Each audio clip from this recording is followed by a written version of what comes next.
Halo, Shalom. Jemaat yang terkasih, kita bertemu kembali di Ngopi Bareng, ngobrol seputar teologi yang fresh perdana di tahun 2025 ini. Bicara satu topik yang penting, yang setiap minggu kita boleh lihat dan ucapkan, yaitu tentang pengakuan iman rasuli. Apa kabar nih Pak Wilson? Baik, Ya. terima kasih Pak Yogas. Ya. Semoga kabarnya baik juga. Betul.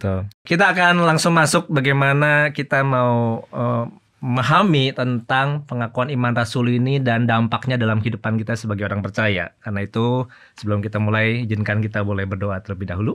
Bapa di dalam surga, terima kasih untuk setiap waktu dan musim hidup kami, perjalanan kami sebagai orang percaya yang Tuhan boleh pimpin dan sertai. Dan kami rindu hidup kami boleh terus dibangun, diperkaya, dan juga dikokohkan, diteguhkan oleh iman dan pengakuan kami kepada Tuhan. Karena itulah yang menjadi cara hidup kami sepanjang zaman dan sebagai orang-orang percaya yang mengasihi Tuhan. Berkati pembahasan topik pada hari ini menjadi sesuatu yang boleh bermanfaat dan juga berguna untuk kehidupan kami setiap hari. Di dalam nama Yesus kami mengucap syukur, kami berdoa. Amin. Oke, Pak Wilson. Ya. Topik ini menarik nih karena setiap minggu kita selalu ada gitu ya di gereja dan lain sebagainya. Tapi pertanyaan paling penting, kenapa kita masih selalu bicara dan membicarakan pengakuan iman rasuli ini?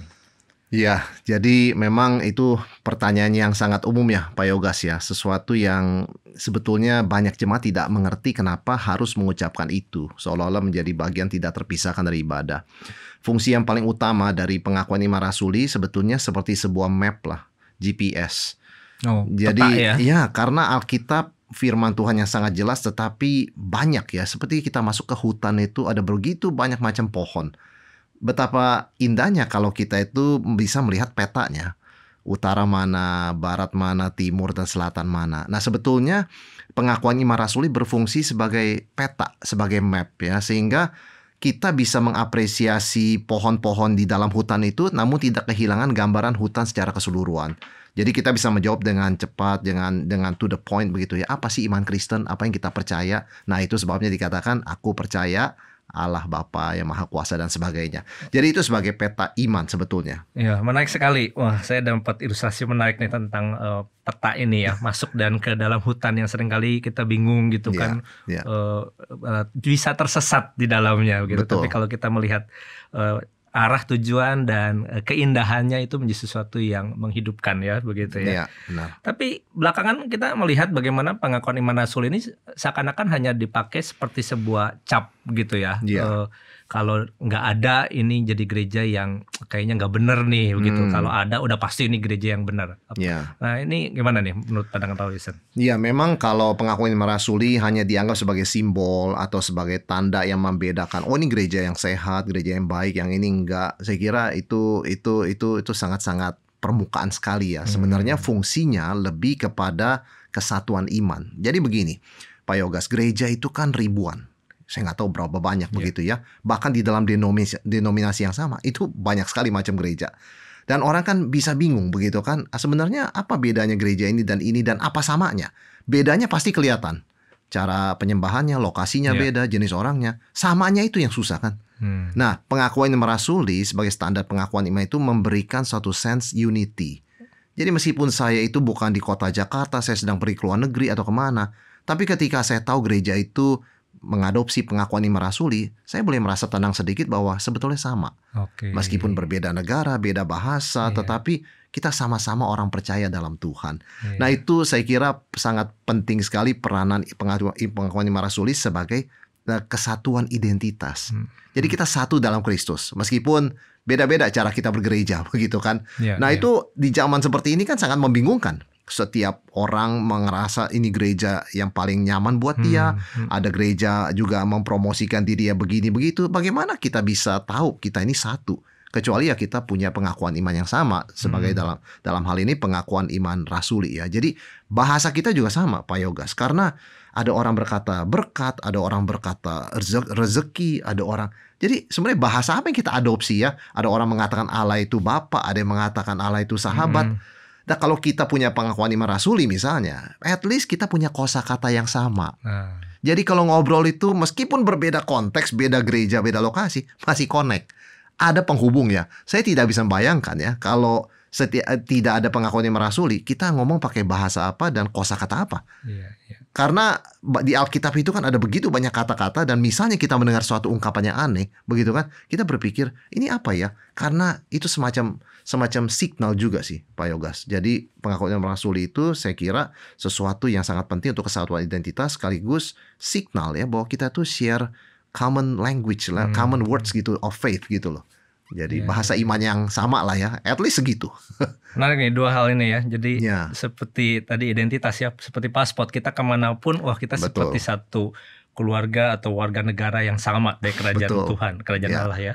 Yang kedua tadi kosakata ya, seperti kita mengajarkan dari bayi, anak-anak kecil itu mengucapkan, menghadapi satu iman yang sama begitu ya. Tapi sebelum kita masuk ke intinya, ke pembahasannya, ada banyak mitos yang seringkali muncul ya. Apakah pengakuan iman rasuli contohnya itu seperti, maaf kata misalnya seperti kalimat yang harus diucapkan untuk menyatakan dia adalah seorang percaya gitu ya. Atau misalnya mitos lain, misalnya itu menjadi sesuatu yang diturunkan langsung dari para rasul. Ini kan ini orisinil nih begitu ya. Nah, gimana nih seputar mitos-mitos yang terus berkembang nih? Ya, meskipun disebut pengakuan iman rasuli, jelas bukan berarti langsung ditulis oleh 12 rasul. Itu legenda.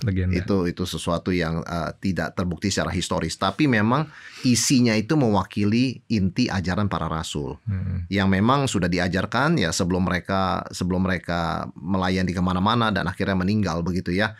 Tetapi memang mitos-mitos itu ya kita perlu clear sih, sebetulnya itu hanya legenda, mitos. Tetapi mengenai pengucapan di gereja begitu kan, apakah itu menjadi tanda seorang itu sungguh percaya atau tidak? Memang tidak sesimpel itu ya. Dalam pengertian orang bisa mengatakan dengan mulut, kan kita nggak tahu hatinya, begitu ya. Dan mungkin ada orang juga seperti kalau kita nyanyi bersama-sama, ada yang sepertinya mulutnya nggak ikut menyanyi begitu loh, tapi mungkin dia menyanyi dalam hati. Jadi saya kira kalau cuma sebagai tanda lahiriah itu kurang kuat ya. Tetapi memang pengakuan yang merasuli ini memberikan space, kesempatan buat kita mengekspresikan iman. Jadi kalau saya tidak bisa membayangkan kalau tidak ada pengakuan yang merasuli, kapan terakhir kali saya ngomong aku percaya? Itu kalimat jarang percakapan sehari-hari, mungkin doa kita juga, mungkin nggak selalu kita ucapkan ya. Tetapi kalau 1 minggu 1 kali kita sama-sama mengucapkan itu, wah bagi saya itu suatu berkat Tuhan. Kita bisa mengucapkan aku percaya, kembali kita diteguhkan apa sungguh-sungguh kita percaya. Jadi memberi kesempatan kita mengintrospeksi diri sih sebetulnya. What I believe gitu ya. Apa sih yang saya percaya? Saya ngomong saya percaya, tapi kontennya tuh apa? Ya kan ada aku percaya kepada Allah Bapa, Yesus Kristus, Roh Kudus. Nah itu kan ada kontennya dan kita diingatkan. Jadi lebih dari sekedar pengucapan yang diharuskan ya, atau lebih dari sekedar sekedar legenda latar belakangnya, itu lebih kepada memberi kesempatan kita mengekspresikan. Iman itu kan diekspresikan, Pak Yogas. Bukan sesuatu yang kita sembunyikan private kan. Pada akhirnya itu harus dibuat publik begitu loh. Dan kita orang Kristen, kita tidak malu juga dikenal sebagai orang Kristen ya. Betul. Itu sebabnya mengakui pengakuan marasuli bersama-sama saudara seiman di satu gereja kita, yaitu sesuatu kesempatan yang istimewa bagi saya ya. Kita tidak mau melewatkan itu. Jadi ini menjadi satu kekayaan yang luar biasa sebenarnya, bukan daripada sekedar satu kepemilikan yang eksklusif begitu kan. Betul. Sobat Ngopi Bareng, sebenarnya kita pernah membahas topik ini di tahun 2023 tentang bagaimana latar belakang sejarah pembentukan dan bagaimana mungkin versi-versi yang muncul. Nah, Sobat Ngopi Bareng kalau mau melihat kembali silakan melalui link yang nanti tersedia dan sudah bisa mengikuti dan catch up kepada topik yang akan kita masuki pada hari ini. Nah, Pak Wilson, di zaman yang begitu canggih ini, akses informasi di mana-mana begitu ya.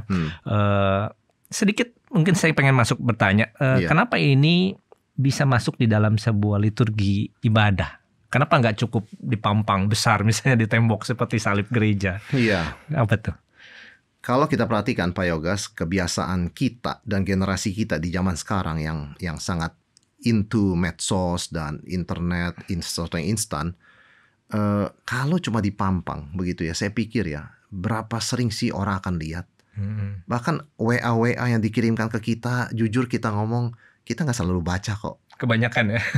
Iya, kebanyakan, atau kita merasa baru baca 1-2 kalimat kita sudah tahu lah begitu ya. Jadi banyak sekali kita hanya baca headline.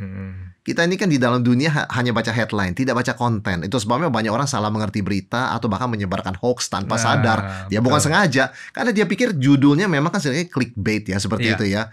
Dia sudah menyimpulkan. Nah, saya kira kalau pengakuan iman rasuli cuma ditaruh begitu aja, saya pikir orang hanya baca atasnya dan dia sudah merasa tahu, asumsi begitu loh. Nah, tetapi dengan diucapkan itu ekspresi, mau tidak mau ya, kita itu harus mengikuti runtutannya. Apa sih yang kita percaya? Allah Bapa, pencipta langit bumi, Yesus Kristus anaknya tunggal Tuhan kita. Nah, itu kita terpaksa, tanda kutip terpaksa yang bagus ya, diajak untuk menelusuri konten iman kita, nggak cuma headline. Ya, kalau kita dipajang, saya kira banyak orang, kita zaman sekarang ini, kita lebih banyak menghabiskan waktu buat media online dan hanya headline-nya aja. Dan karena sebenarnya pengakuan iman rasuli bukan dirancang di zaman digital kan, sebetulnya sudah lama sekali. Tapi tidak diduga bahwa itu mempunyai fungsi yang unik di zaman digital yang betul-betul orang hanya lihat headline dan hanya sekilas, nggak lagi baca. Kita udah bukan di zaman yang reading, tapi scanning. Kalaupun orang lihat tuh sekilas. Scroll begitu kan ya. Kalaupun orang baca. Dan umumnya kan kalau tulisan tuh kurang begitu menarik dibandingkan musik atau action atau video begitu ya. Jadi saya kira mengucapkan bersama-sama itu sekali lagi suatu kelangkaan yang sangat istimewa. Karena kapan lagi kita bisa begitu di zaman seperti ini ya. Dan ini berkat yang tidak terduga sebetulnya. Peninggalan iman rasuli, pengakuan iman rasuli ini buat kita di zaman ini sangat istimewa sebetulnya. Ya, apalagi di tengah banyaknya konten-konten Kristen ya di sosial media dan lain sebagainya, kita gampang sekali, oh ini Kristen nih, kita like, kita repost, kita forward begitu ya.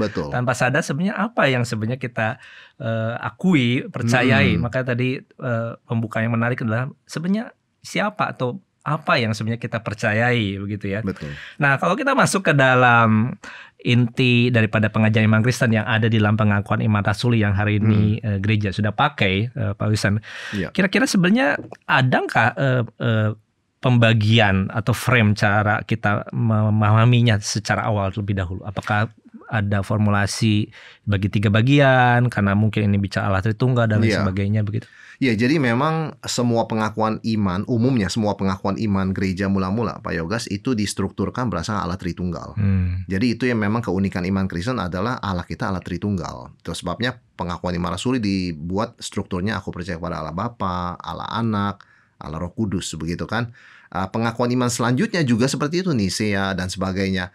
Jadi mengikuti struktur demikian, selain untuk mengingatkan bahwa Allah kita tuh unik, itu juga untuk memudahkan secara kronologis kan dari penciptaan, pemeliharaan, kemudian inkarnasi Yesus sampai dia menderita, mati, bangkit, naik ke sorga.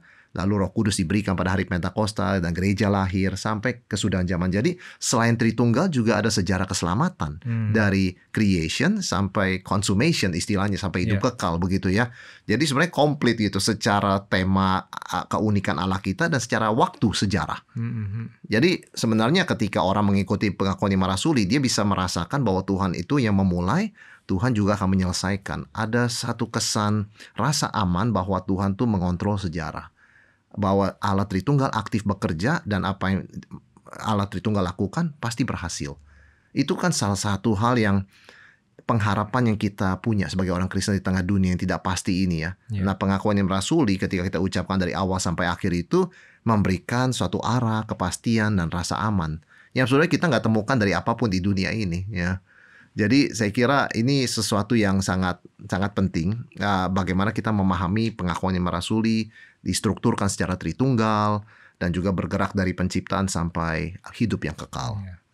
Menarik nih. Jadi ini juga sih sesuatu yang mungkin sobat ngopi bareng bisa gumulkan ya. Mungkin selama ini kita memahami tentang konsep Allah Tritunggal, mencoba memisah-misahkan pribadi Allah Bapa, Yesus Kristus, Roh Kudus. Tetapi di dalam pengakuan iman rasuli justru kita bisa mendapati keharmonisan, keberlanjutan dan bahkan karyanya ya. Yang membuat kita bisa menyelami tentang tadi kenapa harus disebutkan dari awal sampai akhir. Jangan-jangan kita cuma hafal awalnya, lupa akhirnya, kayak kita nggak boleh Pancasila Pak Wilson ya. Sila pertama hafal, sila keempat yang panjang udah lupa gitu ya. Kebalik urutannya. Oke, coba kita lihat satu persatu. Kita coba masuk ya tentang bagaimana, kenapa dimulai dengan tadi aku percaya kepada Allah Bapa, enggak dimulai daripada misalnya Yesus Kristus yang secara pengajaran gereja awal itu paling utama misalnya begitu ya.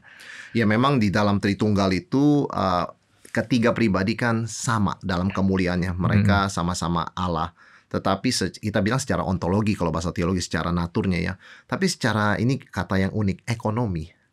Urut-urutan pekerjaan itu berbeda. Bapa mengutus anak, bukan sebaliknya. Bapa dan anak mengutus Roh Kudus, bukan sebaliknya. Jadi saya kira bergerak secara ekonomi. Kalau kita boleh pakai istilah beberapa teolog, economical trinity. Bukan ekonomi dalam pengertian irit begitu ya, atau uang, tetapi ekonomi dalam pengertian urut-urutan komando. Jadi Yesus sendiri mengatakan Bapa mengutus aku, dan dia nggak pernah mengatakan aku mengutus Bapa begitu kan. Jadi saya kira pengakuan yang merasuli mengikuti urutan Tritunggal secara ekonomi, yaitu siapa di sini Allah Bapa mencipta, kemudian mengutus Yesus Kristus sebagai juru selamat, sebagai Tuhan, yaitu Allah Anak sendiri, dan Bapa dan Anak mengutus Roh Kudus begitu ya. Jadi itu adalah sesuatu yang bagaimana kita bisa memahami urutannya secara logis. Dan memang di dalam doksologi kita memang kita menyebut Bapa, Anak dan Roh Kudus. Meskipun di dalam doa berkat itu kadang-kadang diucapkan dulu Yesus Kristus, Allah Bapa, tapi itu mengikuti 1 Korintus misalnya ya, ayat Alkitab. Tetapi umumnya standar, bukan berarti tidak boleh, tapi umumnya memang Bapa, Anak, Roh Kudus. Karena Yesus mengajarkan formula baptiskan kan juga begitu ya. Baptislah mereka dalam nama Bapa dan Anak dan Roh Kudus. Jadi itu adalah suatu kebiasaan. Begini, pengakuan yang merasuli, liturgi, itu kan sebuah pembentukan habit, Pak Yogas. Jadi kalau kita ikuti pola yang sama, ya kita lama-lama belajar sesuatu dari pola itu sendiri. Contohnya ada Bapa kami. Kita mulai dengan Bapa kami sorga, kita baru minta setelah bicara kerajaan Tuhan, baru bicara kebutuhan kita. Itu kan pola. Nah saya kira Bapa, Anak, Roh Kudus juga ingin mengajarkan urutan ini, mengajarkan pola. Bagaimana kita berpikir, berdoa. Kita berdoa kepada Allah Bapa dalam nama Tuhan Yesus. Dengan pertolongan Roh Kudus. Kan kira-kira begitu cara pikirnya. Dalam ibadah juga begitu. Jadi lebih banyak fungsi pendidikan ibadah juga begitu, atau ya mendidikan iman kita begitu ya, suatu kebiasaan yang diulang-ulang, membentuk pola dan memberikan pesan kepada kita yang mengucapkan dan mengikuti seperti itu, mengenal Tuhan begitu loh. Saya kurang tahu, mungkin Pak Wisam bisa kasih pendapat, apakah pada waktu konteks mulainya terbentuknya kredo atau pengakuan iman rasuli dari sejak abad kedua dan selanjutnya, itu memang ada konteks tentang kepercayaan mereka tentang Allah-Allah lain yang seperti pluralis kan. Kalau dulu kita sejarah bangsa itu tuh Allah yang satu, Esa, Yahweh begitu. Betul. Sehingga dimulai dari urut-urutan tadi secara ekonomi tadi. Betul sekali. Memang pengakuan iman rasuli dan bahkan pengakuan iman yang ada dalam Alkitab Perjanjian Baru sendiri itu memang dituliskan juga dalam konteks melawan ajaran sesat. Karena jemaat bingung. Semua menggunakan nama Yesus Kristus, Allah, Anak Allah begitu kan. Tapi apa artinya Mesias begitu kan? Orang Yahudi pun punya konsep Mesias. Mesias politik, Mesias militer. Yesus pun kadang memberitahu orang jangan kasih tahu siapa-siapa, belum waktunya. Nanti salah mengerti. Jadi memang kekristenan itu muncul di tengah begitu banyak kebingungan dan ajaran sesat. Sehingga pengakuan iman rasuli, kalau kita lihat kenapa misalnya mulai dengan Allah Bapa yang Maha Kuasa. Karena memang benar Pak Yogas, pada zaman itu politeisme kan. Jadi gunung ada dewanya, sungai ada dewanya, laut ada dewanya. Tidak ada satu dewa yang maha kuasa. Nah kekristenan menegaskan bahwa ada Allah yang maha kuasa, yaitu Bapa, pencipta langit dan bumi, segala isinya. Dia penguasa semuanya atas segala sesuatu gitu loh. Jadi nah itu untuk menjawab keberatan atau ajaran sesat soal politeisme. Demikian pula tentang natur Yesus. Yesus itu Allah atau manusia? Dijawab dalam pengakuan tentang Yesus anak Allah. Roh Kudus, mungkin Roh Kudus hanya angin atau sekedar seperti gelombang atau seperti arus. Tidak, Roh Kudus itu pribadi. Jadi sebetulnya pengakuan iman yang nampaknya sederhana ini menyimpan begitu banyak peperangan rohani ya di baliknya dengan ajaran sesat sebetulnya. Maka saya katakan kita bersyukur menerima sudah jadi. Bayangkan kalau kita ikut prosesnya. Betul. Ini kan pengakuan iman rasuli bukan tiba-tiba jadi begini Pak Yogas. Abad ke-8 seperti tadi Bapak katakan dalam sejarahnya. Abad ke-8 baru fix seperti yang kita punya sekarang. Jadi butuh 800 tahun untuk orang sampai bisa, oh ini toh inti kepercayaan kita. Very simple, sangat jelas, sangat sistematis. Bapa, Anak, Roh Kudus. Tapi kan sejarahnya itu luar biasa. Dan kita melihat ada pimpinan Tuhan. Nah saya kira kalau kita menengok kepada sejarah ya, kita bisa lebih appreciate, menghargai sebetulnya bagaimana Tuhan tuh menjaga iman kita ya. Melewati imajinasi manusia, ajaran sesat, tren yang muncul sana sini, Betul. tetap aja ini survive begitu kan. Iya. Yang bisa kita wariskan, kita dapat warisan, kita bisa wariskan kepada generasi berikutnya. Nah, saya kira ini sesuatu yang kesaksian ya dari kesetiaan Tuhan dan belas kasihannya, pemeliharaan Dia sepanjang sejarah. Saya jadi ingat kalau kita memulai membaca Alkitab mulai dari kitab Kejadian 1 ayat 1 kan pada mulanya gitu Iya, kan Allah betul, menciptakan. betul. Itu menjadi satu hal yang meneguhkan dan mengarahkan kita ya Ya. pada, apalagi di dalam konten yang paling besar daripada porsi konten pengakuan iman rasul ini adalah tentang siapa Yesus Kristus, Betul. gitu ya. Nah, kalau kita ngelihat kenapa porsi itu banyak, apa sekali lagi memang ada konteks tadi ajaran sesatnya, Ya. atau memang lebih mau apa nih di dalam sedikit mungkin kita balik sedikit tentang sejarah itu ya. Ya. Kenapa porsi itu cukup besar deh kalau kita bagi misalnya 12 frase itu hampir 5-6 gitu ya. Ya memang yang paling diperdebatkan adalah natur Yesus Kristus. Allah yang maha kuasa, Bapa yang maha kuasa pencipta langit bumi, ya memang berbeda dengan politeisme. Iya. Tetapi selesai ketika dikatakan bahwa hanya ada satu Allah yang maha kuasa. Pertanyaannya kan siapa Yesus? Betul. Apakah dia Allah? Apakah dia manusia? Kan belum pernah ada yang tahu Allah dan manusia itu bisa jadi satu dalam satu pribadi. Dan seperti begitu apa kan? begitu ya. Dan itu kan menimbulkan ekstrim kiri, ekstrim kanan. Ada yang mengatakan Yesus hanya manusia, Mesias yang gagal karena dia mati di salib dan kebangkitannya mereka tidak percaya. Ada yang mengatakan Yesus tanda kutip ilahi seperti ajaran sesat Gnostik misalnya. Oh, tidak mungkin Allah itu menjelma jadi manusia yang kotor ini. Tidak mungkin, daging ini kan kotor manusia ya. Mungkin bersatu. Itu gitu ya. hanya bayang-bayang manusia. Keduanya kan sesat. Yang menolak Yesus manusia disebut oleh Rasul Yohanes antikristus. Yang menolak Yesus Allah, ya itu orang gak percaya begitu kan. Nah itu sebabnya, dan ajaran sesat tentang Kristus atau Kristologi ini terus kan sampai ke abad keempat. Dan dirumuskan pada akhirnya di Konsili Kalsedon 451. Itu baru tuntas. Kedua natur Yesus itu Allah manusianya gak bercampur, ya, nggak dipisahkan begitu kan ya. Lalu nggak melebur atau apa begitu ya, sehingga ini adalah sesuatu yang menjadi inti dari iman Kristen, dan itu sebabnya perlu banyak ditegaskan ya. Begitu banyak line untuk Yesus Kristus, begitu banyak baris, dan selain itu iman Rasul ini ingin mengatakan juga bahwa yang orang Kristen percaya tentang Yesus itu sejarah. Ya. Di bawah pemerintahan Pontius Pilatus, kan ada timeline-nya. Dia bukan sebuah legenda yang disembah orang Kristen yang gak jelas siapa pribadinya, diagungkan, diciptakan karya, tidak. Orang bisa menaruh dia dalam sejarah. Lahir dari anak darah Maria yang menderita sengsara di bawah pemerintahan Pontius Pilatus. Buat apa nama Pilatus kita sebut setiap minggu kan? Iya. Seberapa pentingnya dia? Pentingnya untuk sejarah. Untuk timeline tadi ya, Betul, penanda. bukan itu ya. karakter dia. Dia seorang yang cuci tangan, tidak mau berani bicara kebenaran, padahal dia tahu Yesus tidak bersalah, istrinya pun tahu. Iya. Tetapi timeline itu penting, bahwa apa yang kita percaya itu historical, bukan legenda, bukan mitos, bukan dongeng diturunkan dari leluhur yang tidak jelas, begitu kan? Tetapi betul-betul terjadi dalam sejarah, bisa diverifikasi. Jadi iman Kristen itu iman yang historis, dan khususnya Allah masuk dalam sejarah manusia melalui pribadi Yesus Kristus. Dan itu kan jantungnya iman Kristen. Betul. Nah, bicara tentang tadi ya pribadi daripada Yesus Kristus ya, ada satu frase yang menarik di sini Pak Wilson ya, tentang kita tahu bagaimana dia dalam Injil itu kan dia dilahirkan, karya Roh Kudus, dia ada dalam sejarah, dia mati, dikuburkan. Yeah. Kenapa ada satu frase yang sepertinya kayak ditambahkan sebelum dikatakan dia bangkit, Betul. yaitu turun ke dalam kerajaan maut. Kali ini sesuatu yang menarik nih. Kemana nih Tuhan Yesus kata waktu setelah dia mati begitu kan? Biasa ini sesuatu isu-isu yang menarik nih begitu. Iya, jadi turun ke dalam kerajaan maut itu frase yang menarik, Pak Yogas, benar sekali, karena sebetulnya tidak ada di original. Itu masuk di dalam perkembangan ya, susunan pengakuan yang merasuli. Nah, sehingga menimbulkan suatu perdebatan. Sebetulnya timelinenya di mana?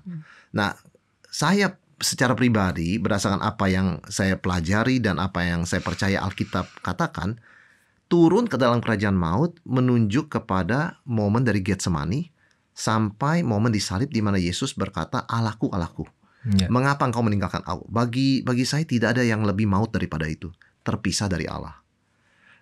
Karena kalau orang percaya Yesus setelah mati, lalu kemudian rohnya jalan-jalan memberitakan Injil begitu kan ya, Satu, itu didasarkan pada tafsiran yang nggak jelas, yang nggak pasti dari 1 Petrus. Yang kedua, kalimat Yesus yang terakhir itu, ya Bapa, ke dalam tanganmu kuserahkan nyawaku. Jadi kalau kita memahami kata-kata itu secara simpel, Pak Yogas, Yesus ya ada bersama Bapa. Rohnya, ya, bukan di penjara, istilahnya menginjili banyak orang begitu kan. Itu bagaimana kita memahami kalimat turun ke dalam kerajaan maut. Artinya kalau misalnya kita melihat pengakuan iman Heidelberg atau katekismus Heidelberg misalnya, bagaimana katekismus itu menjelaskan arti frase itu, artinya adalah Yesus betul-betul mengecap maut ketika dia terpisah dari Allah seketika disalib karena dia memikul dosa kita. Dan memang istilah maut itu apa sih? Terpisah dari Allah kan sebenarnya kan. Bukan sekedar berpisah antara tubuh dan roh, itu mati. Tapi yang namanya maut, kerajaan maut itu betul-betul terpisah dari Allah. Dan Yesus mencicipi itu ketika dia memikul dosa kita. Jadi saya lebih memahami kalimat turun ke kerajaan maut untuk menekankan kedalaman penderitaan Yesus. Dan betul-betul dia bukan cuma menderita fisik. Lebih dari itu dia terpisah dari Allah. Dia tidak berdosa. Dia selalu taat kepada Tuhan, dia mengenapi setiap hukum Tuhan, dan dia berkorban bagi kita orang berdosa. Kenapa dia mesti terpisah dari Allah? Nah itu kan suatu kedalaman ya. Bagaimana Yesus mencicipi maut bagi kita, supaya kita tidak usah melewati yang namanya kerajaan maut begitu kan. Kita hanya melewati kematian. Dan kemudian kita langsung bersama dengan Kristus. Kita nggak akan lagi terpisah dari Tuhan, karena Yesus pernah terpisah dari Allah ketika dia disalib ya. Jadi itu membuat kita sebenarnya lebih menghargai. Oh, Yesus tuh betul-betul mengecap maut. Bukan dalam pengertian rohnya jalan-jalan selama antara kematian dan kebangkitannya. Sebagai begitu orang Yahudi percaya 3 hari dan lain sebagainya. Iya, dan itu kan dasar Alkitabnya juga agak lemah begitu ya. Harus ditafsirkan sedemikian rupa sehingga kesimpulannya seperti itu. Nah, saya rasa lebih baik kita menghindari spekulasi. Kita stick kepada apa yang jelas. Dan lagi pula frasa itu tidak ada di original. Sebab itu di dalam beberapa gereja dikasih tanda kurung gitu ya. Karena memang tidak ada di original gitu. Tapi membuat saya bisa merefleksikan misalnya Mazmur 22, Pak Husan. Mengapa Allahku meninggalkan aku begitu ya. Keterpisahan itu menjadi sesuatu yang justru menghibur kita. Apalagi nih, contoh nih, saya melayani di bidang kedukaan begitu ya. Betul. Setiap kali menghantar keluarga yang sedang berduka gitu ya, bagaimana memahami keterpisahan itu yang menjadi sesuatu yang sebenarnya sudah dijamin oleh Tuhan karena dia sendiri sudah melalui dan bersama-sama dengan kita ya. Begitu ya. Tapi kepentingannya tadi adalah bahwa Tuhan Yesus selalu bersama-sama dengan Bapa ya, begitu ya. Sehingga dikatakan dia bangkit hari ketiga, bangkit dari antara orang mati dan lain sebagainya. Tapi kemudian ada frasa yang berikutnya menarik nih adalah tentang penghakiman. Gitu ya. Penghakiman itu sebenarnya apa nih? Karena dulu kan konteksnya ajaran sesat nih. Kenapa betul dia Allah? Apakah tanda kutip ingin menakut-nakuti ataupun menjadikan sebuah penanda bahwa buat mereka ini waspada lah, hidup kamu itu nggak boleh sia-sia, atau ada nggak makna spiritualnya? Jadi frase yang mengatakan akan datang kembali untuk menghakimi orang yang hidup dan yang mati. Jadi orang memahami Yesus secara manusia kan. Dia manusia yang besar di Nazaret, biasa saja dia tukang kayu. Kemudian peristiwa terjadi, dia menderita mati dan bangkit. Dan orang berpikir, itu cuma kejadian unik dalam sejarah. Pengakuan iman rasuli mengingatkan, bukan. Itu adalah pernyataan Allah bahwa nanti yang menjadi hakim di akhir zaman adalah Yesus. Jadi Yesus ini bukan sekedar manusia biasa. Ini penentu hidup matinya orang, istilahnya begitu ya. Jadi menuju ke sana itu mengatakan bahwa Allah sangat meninggikan dia, di sebelah kanannya memberikan otoritas. Yesuslah yang menentukan, yang menghakimi orang yang hidup dan yang mati. Jadi mau mengatakan bahwa Yesus ini bukan manusia biasa, sekedar manusia biasa. Dia Allah sendiri yang menghakimi. Dia punya prerogatifnya Allah sebagai hakim. Nah itu untuk menegaskan, Pak Yogas, bahwa Yesus setara dengan Allah. Dia di sebelah kanan Allah bukan berarti dia nomor 2, tetapi dia setara dengan Allah dalam otoritas hak menghakimi. Kan orang sering mengatakan, ya Yesus mulia sih, tetapi dia hanya ciptaan yang mulia, tetapi dia tetap bukan Allah. Tidak, kalau ciptaan kan tidak bisa menghakimi, istilahnya seperti dalam posisi Tuhan. Tapi Yesus menghakimi yang hidup dan yang mati, berarti dia itu Allah. Jadi itu statement keilahian Yesus sebetulnya. Ya menarik, karena saya berpikir biasanya orang berpikir, di mana dia menjadi Tuhan ketika dia bangkit, gitu kan? Tapi justru kuasa itu yang diberikan kepada dia untuk memberikan penghakiman. Itu sesuatu yang Yesus punya sejak awal sebelum dia berinkarnasi, dan sesuatu yang dia istilahnya dia tidak klaim selama dia 33 tahun di bumi kan, dia mengosongkan diri, dia hidup sebagai hamba yang menderita. Tetapi setelah dia menunjukkan ketaatannya, ya itu dia dapat kembali istilah hak istimewa itu kan. Memang dia asalnya demikian, tetapi melewati proses penderitaan dan ketaatan. Dan itu sesuatu yang mahal sebetulnya ya, karena bukan mentang-mentang begitu kan, seperti Filipi katakan, sekalipun dia dalam rupa Allah atau mentang-mentang dia Allah, bukan berarti dia menyalahgunakan kekuasaan, dia mengosongkan diri mengambil rupa seorang hamba. Nah, itu sesuatu yang kita perlu hargai, karena untuk Yesus dimuliakan oleh Allah itu bukan sekedar memang dari dulunya dia Allah, bukan. Itu melewati proses penderitaan dan ketaatan. Sesuatu yang Yesus nggak wajib kan sebetulnya, kecuali dia mengasihi, kecuali karena memang dia mengasihi kita. Itu yang menyebabkan dia rela itu. Menarik, Sobat Ngopi Bareng, kita melihat bagaimana tadi penjelasan God's Economy itu menjadi sesuatu yang sangat berturut-turut, kronologis dan berdampak, tapi juga bermakna begitu dalam ya. Betul. Saya dapati tadi dari penjelasan Pak Wilson.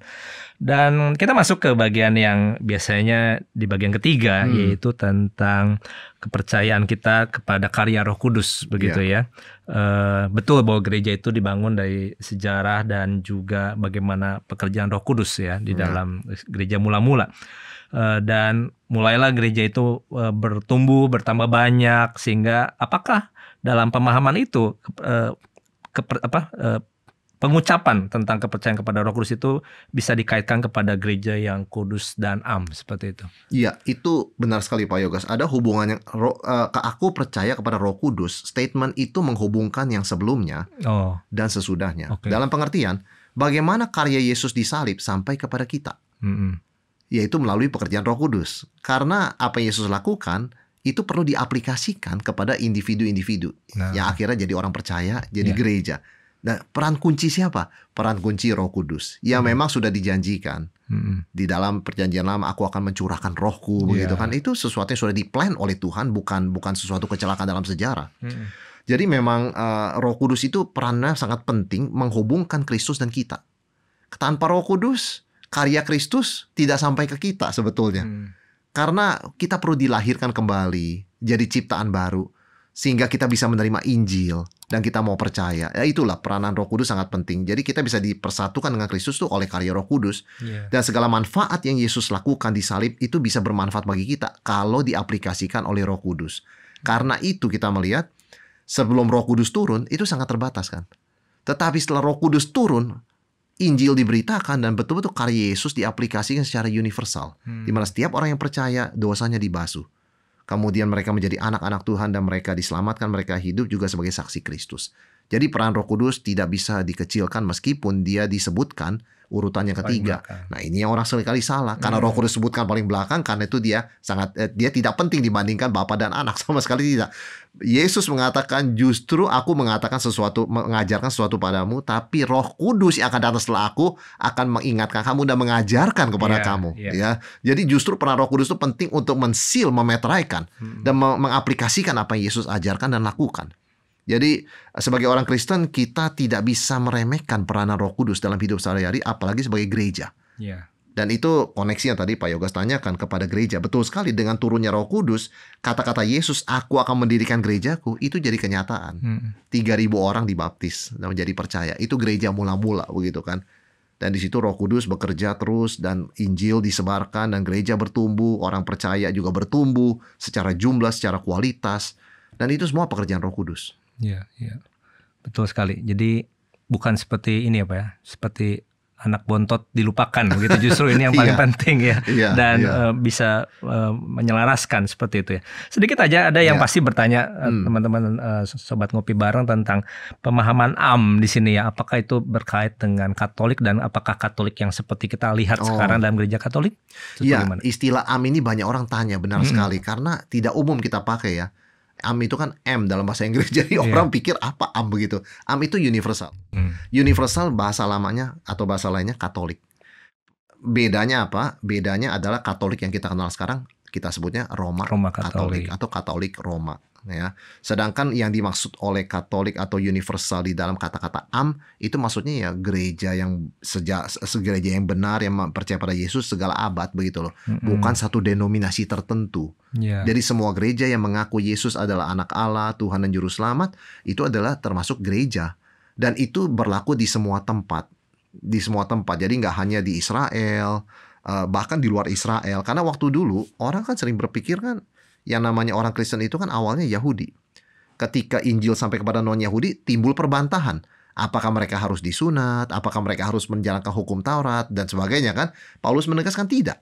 Hanya dengan iman percaya pada Yesus. Itu juga gereja.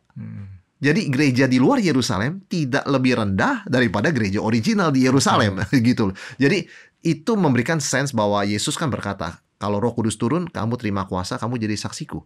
Mulai dari Yerusalem, Yudea, Samaria campuran ke ujung bumi, betul-betul bukan Yahudi, begitu kan? Jadi itu universal, kira-kira seperti itu, Pak Yogas. Terus kenapa ditutup dengan satu pengucapan tentang pengampunan dosa? Apakah itu karya Roh Kudus? Terus ada kebangkitan daging dan hidup kekal, kan seakan-akan kalau dari frase sebelumnya memperkenalkan pribadinya ya, Allah Bapa, Yesus dan bagaimana dia karyanya Roh Kudus. Apakah ini bicara karya Roh Kudus saja atau ada satu seperti closing statement begitu sebenarnya dalam bagian ini? Ya memang gereja dipercayakan Injil dan gereja memberitakan Injil dan mengatakan barang siapa percaya pada Yesus dosamu akan diampuni. Di situ ada tugas gereja memproklamasikan Injil pengampunan dosa dan gereja dimampukan oleh Roh Kudus. Nah, sekali lagi Roh Kudus mengaplikasikan karya Yesus di salib kepada hidup orang percaya. Itu sebabnya saya percaya pengampunan dosa adalah aplikasi karya Kristus oleh Roh Kudus di dalam hidup orang percaya. Karena betul-betul yang membuat dosa kita bisa dibayar lunas, diampuni, karena Yesus membayar dengan darahnya sendiri. Tetapi bagaimana kita bisa mengalami forgiveness itu secara subjektif? Itu harus Roh Kudus. Yesus melakukan karya objektif. Tapi Roh Kuduslah yang menyadarkan kita ini sudah diampuni. Kalau kita masih tidak bisa mengampuni diri atau mengampuni orang, kita belum mengalami betul-betul apa yang Yesus kerjakan di salib. Di situ peran Roh Kudus menyucikan kita, membersihkan kita dari kepahitan, dari dendam, begitu ya, dari ketidakmauan menerima pengampunan Tuhan sampai ada orang tidak bisa mengampuni diri sendiri, misalnya begitu kan. Dan itu penting sekali bagian dari gereja ini, pengampunan dosa. Kita pun saling mengampuni. Karena dalam gereja yang kudus dan ampun, terus orang kudus, ada konflik, ada kepahitan, ada dendam, dan ada bahkan perpecahan. Jadi kita diingatkan sebenarnya apa yang Tuhan bawa melalui Roh Kudus pada kita. Pengampunan dosa, karya Kristus. Dan kenapa kita tidak menghidupi itu? Jadi saya kira peranan pengampunan dosa menarik sekali. Bukan ditaruh dalam kristologi, tetapi ditaruh setelah Roh Kudus, setelah karya Roh Kudus begitu ya, pneumatologi. Nah itu mengingatkan kita, pengampunan ini bukan sekedar yang Yesus lakukan 2000 tahun lalu, tapi harus dialami dan dihidupi dalam pengalaman hidup gereja.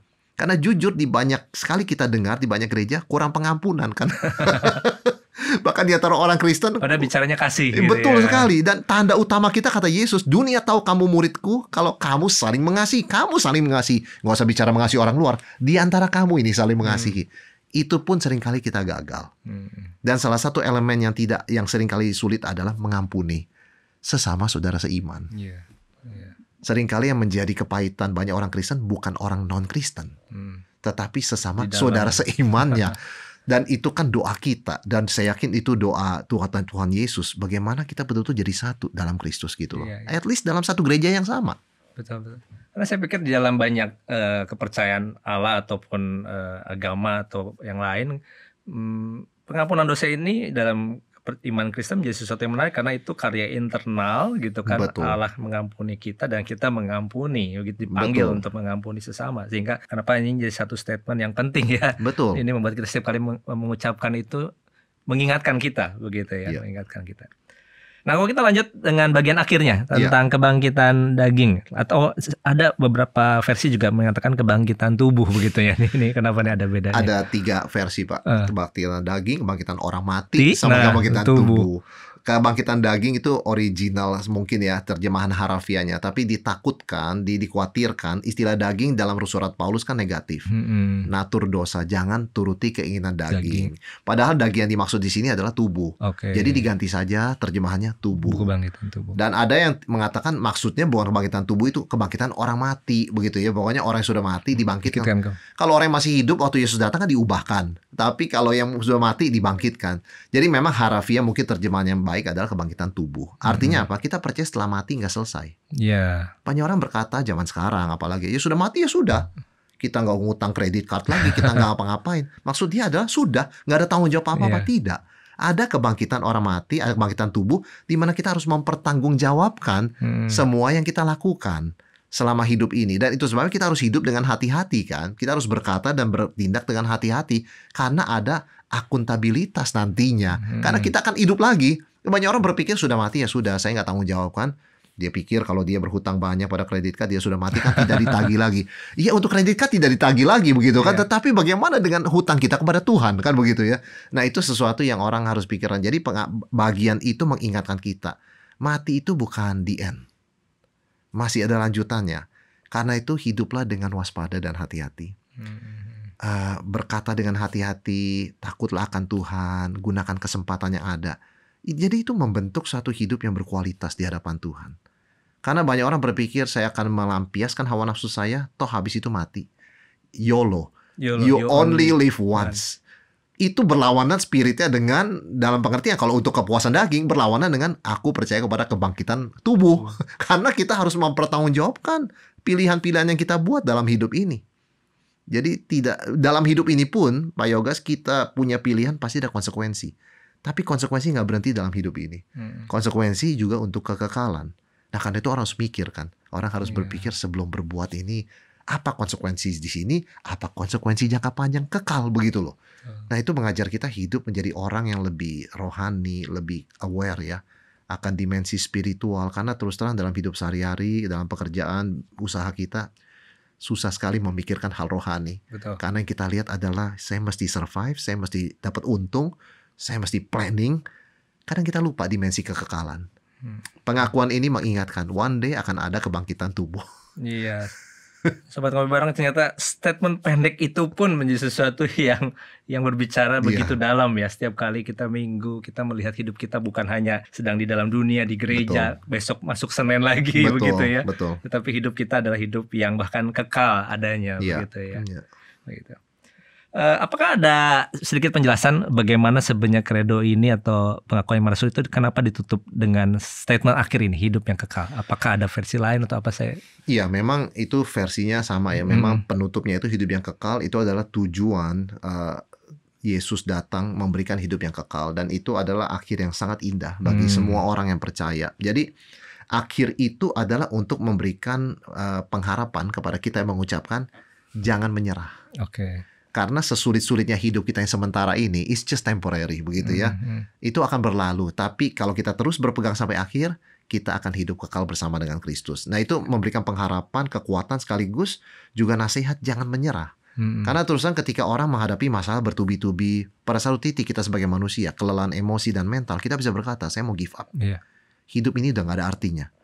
Tetapi kalimat aku percaya pada hidup yang kekal berarti apa yang saya lewati di sini ada dampak dalam dunia kekal. Jadi nggak sia-sia. Meskipun yang saya lewati kesulitan, penderitaan, bertubi-tubi, tapi ini mengerjakan sesuatu untuk kekekalan. Nah itu memberikan pengharapan dan memberikan meaning, Pak Yogas. Seringkali orang merasa buat apa saya capek-capek kerja, buat apa saya capek-capek jadi orang tua, melayani Tuhan begitu kan. Paulus mengingatkan jeripayamu dalam Tuhan tidak sia-sia. Jadi ini kalimat penghiburan, kalimat yang menguatkan, dan nasihat jangan menyerah. Jadi saya kira penutup yang sangat manis ya dari pengakuan iman kita ya. Kalau kita baca Wahyu juga kan tutupnya dengan aku datang segera. Betul sekali. Gitu ya, tidak selesai gitu. Iya, dan kita hidup selamanya bersama dengan Kristus ya. Iya, Tidak ada air mata, tidak ada susah. Mungkin ini bedanya kalau kita di film-film itu kan happy ending kan nih begitu ya. Tapi ini bicara lebih eternal life gitu, hidup yang lebih kekal, yang lebih mulia, yang nggak layu dan lain sebagainya begitu. Film-film sekarang saya perhatikan sudah ending, ada sisanya. Ada sisanya. Untuk season yang kedua. Ada kreditnya ya begitu ya. Lalu ada season ketiga begitu kan, karena masih ada proyek lanjutan. Tapi kita bersyukur hidup kekal kita betul-betul di end. Selamanya ya seperti itu, tidak ada air mata, penyakit dan maut dan sebagainya. Iya, Sobat Ngoping Bareng, kita mendapatkan banyak penjelasan dan urut-urutan tadi pemahaman gas ekonomi yang membuat kita bisa lebih memahami bagaimana Allah Tritunggal yang kita kenal, kita kasih, dan itu berdampak nyata dalam kehidupan kita sehari-hari. Sedikit pertanyaan saya, Pak Wisan, bagaimana kita menggunakan pengakuan iman rasuli? Karena ada background yang saya dapat bahwa sebenarnya pengakuan iman rasuli itu biasanya di gereja mula diucapkan atau dilakukan setelah atau sebelum baptisan biasanya seperti itu ya. Apakah karena memang menegaskan pengakuan iman mereka atau itu lebih tepat? Memang benar sekali Pak Yoga, sejarah awalnya itu bentuknya tanya jawab untuk calon-calon yang akan dibaptis. Jadi apakah kamu percaya Allah Bapa yang Maha Kuasa? Ya. Apakah kamu percaya Yesus Kristus anak yang tunggal Tuhan kita? Ya. Jadi dalam bentuk tanya jawab, tapi jawabnya simple, ya atau tidak begitu kan. Kalau mau dibaptis jawabnya dia percaya, dia ya begitu kan. Jadi memang bentuknya ini untuk baptisan model katekisasi. Nah, kalau di zaman sekarang kita bisa memasukkan itu dalam, dan saya yakin sudah dimasukkan dalam bahan katekisasi gereja. Atau misalnya kita melihat Katekismus Heidelberg, sekali lagi saya kutip Katekismus abad tahun 1500 itu juga ada struktur apa yang kamu maksudkan ketika kamu mengatakan aku percaya kepada Allah Bapa yang Maha Kuasa.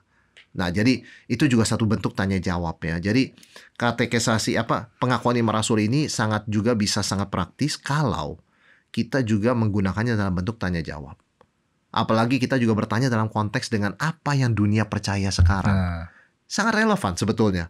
Kalau hanya diucapkan begitu setiap minggu, memang terkesannya untuk apa sih begitu kan? Apa kalau saya nggak ucapin saya itu bukan orang Kristen?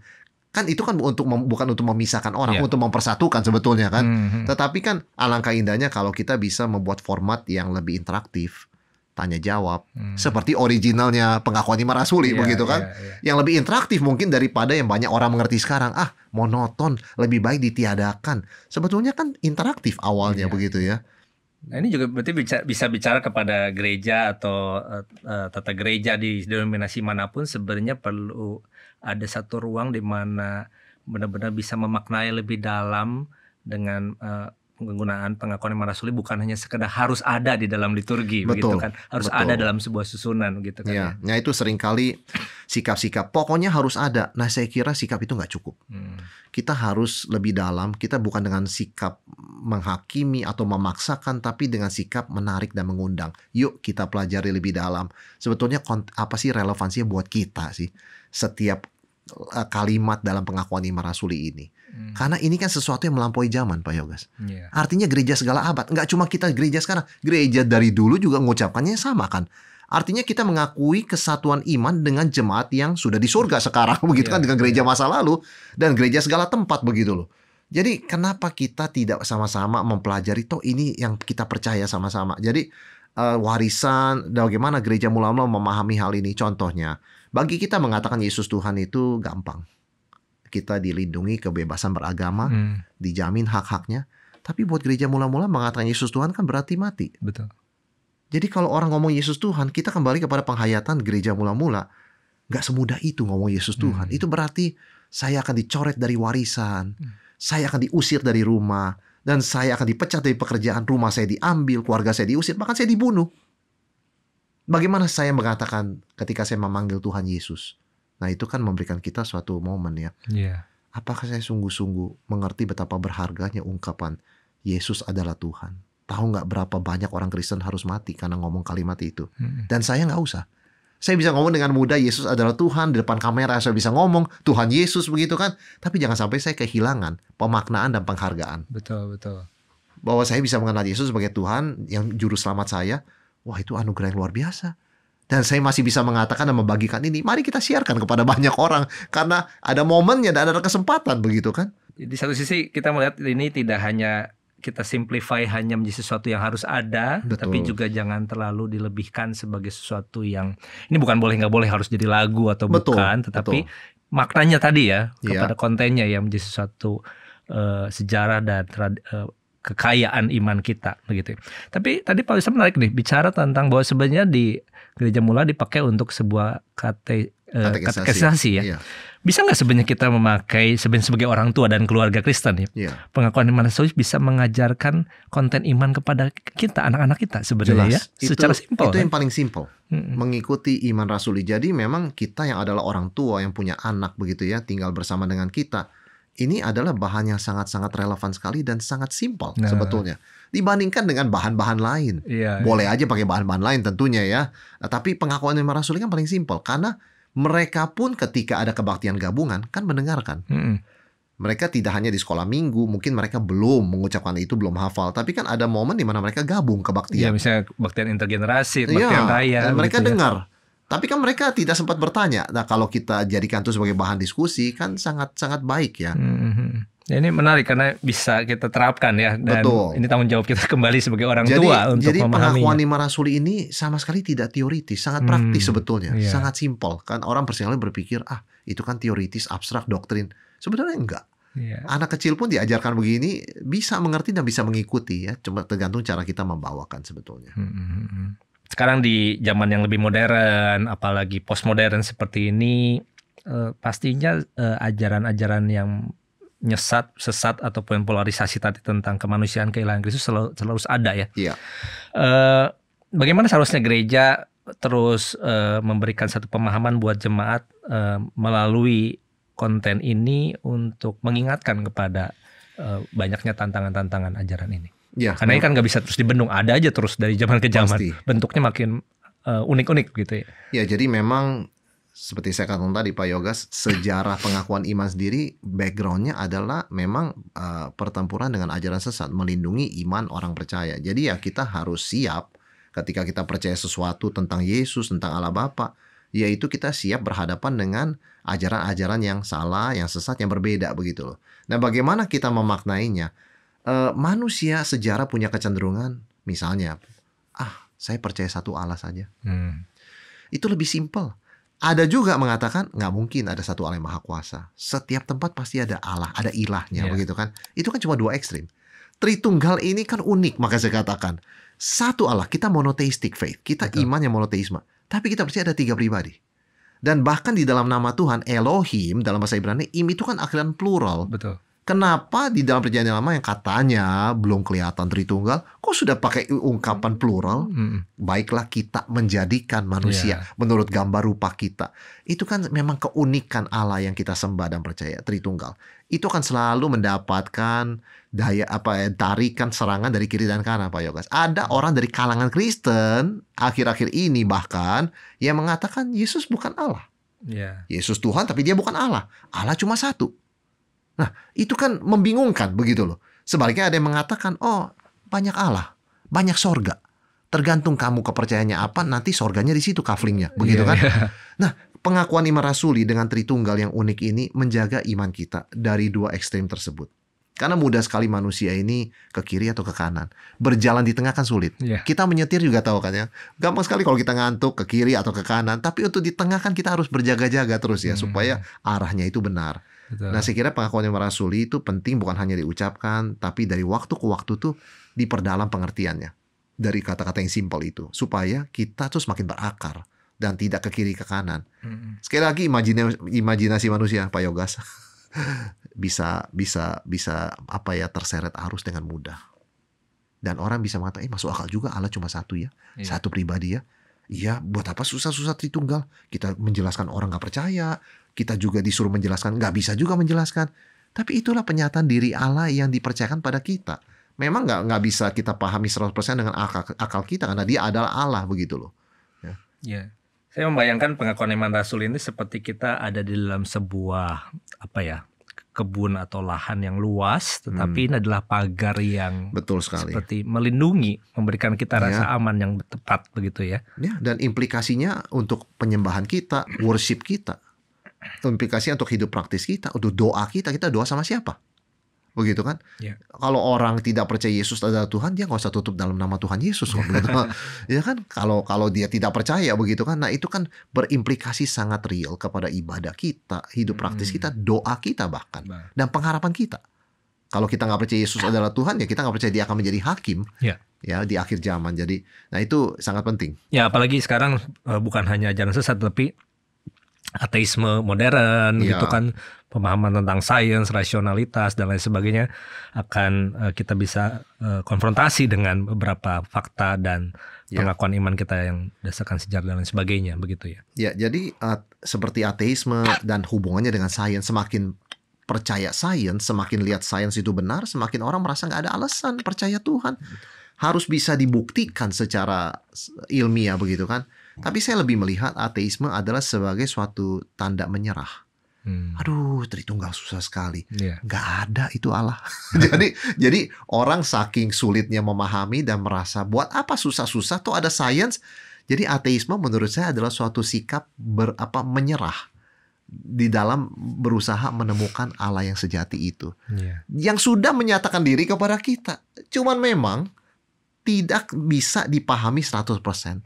Dan orang mengatakan kalau begitu tidak ada Allah seperti itu, nggak masuk akal.